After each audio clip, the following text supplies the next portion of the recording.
Right, I just want to play this voice note next from Donald, which is also particularly interesting and focuses on the SNP. I just watched your latest podcast, the Nicola Sturgeon's Legacy is Undone, No Lib Dem Coalition one.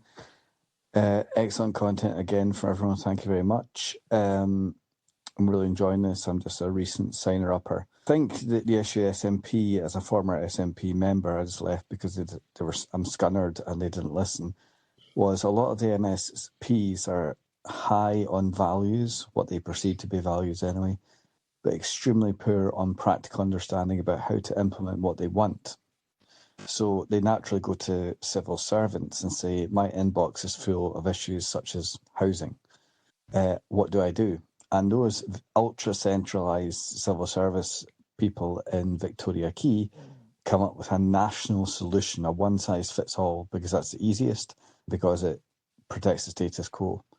Whereas delivering land reform, which is really what we need, is a much, much more challenging reality that can't be delivered easily without taking on the establishment, particularly landowner, Duke of Westminster and all these sort of people.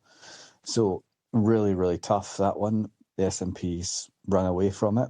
They don't realise they've run away from it because all they've done is their actions is to set up a talking shop of consultation after consultation. Thank you, Donald. Right, who wants to come in first on this? Geoff?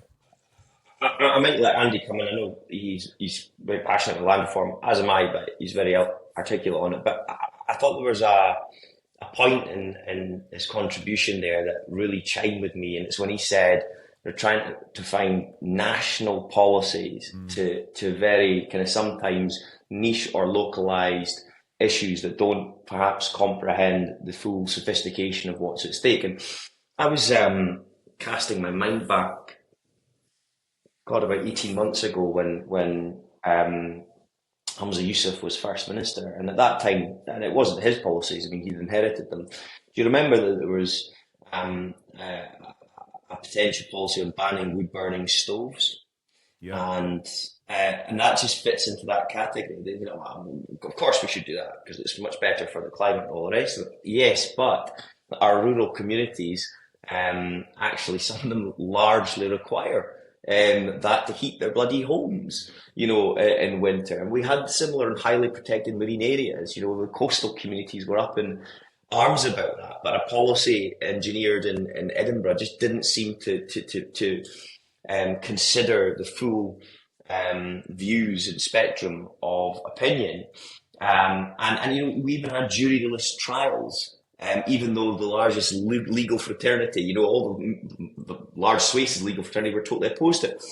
And I think there's something in this, you know, when you're just coming up with policy with all the best intentions, I do think you have to consider localities, you have to consider different sections of society and consult accordingly. And I don't think that was ever done in those issues, because if it was, clearly the responses would be what they ultimately were and why those policies went into abeyance or cancellation. So I think the point he makes is very, very good in that respect. I think he's identified a massive problem, to be honest. It doesn't get spoken about too much, but the civil service, without question, is a problem for any government that wants to get things done and get things done quickly. And I think all we've heard from John Swinney and Kate Forbes, and listeners can decide whether or not they take this at face value or not, but that's not really the point. All we've heard from John Swinney and Kate Forbes is that they want to turn words into action. That's what John Swinney said when he came in. It's an action-led government. He wants to get things done. The difficulty is the civil service want to turn action into words. The civil service has never seen a consultation it doesn't like, especially a long-term one. Okay, and this is this is genuinely a real problem for the government, because in areas, so we talked about the NHS earlier on in the podcast.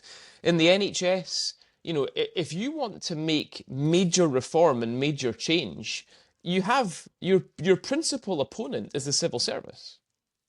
You know, and it's very, very difficult to get things done in the rapid and often in the quite radical way that somebody like, say, Kate Forbes might want to do it without simply having the civil service blocking you every step of the way. So I think that we will, this will maybe come out over future years as we look at what's been achieved and what's not been achieved. But it's a pretty big, I would say it's a pretty big red flag for politicians in terms of whether or not they're actually going to be able to make major change and take major action in areas that are significantly deficient and need a lot of work.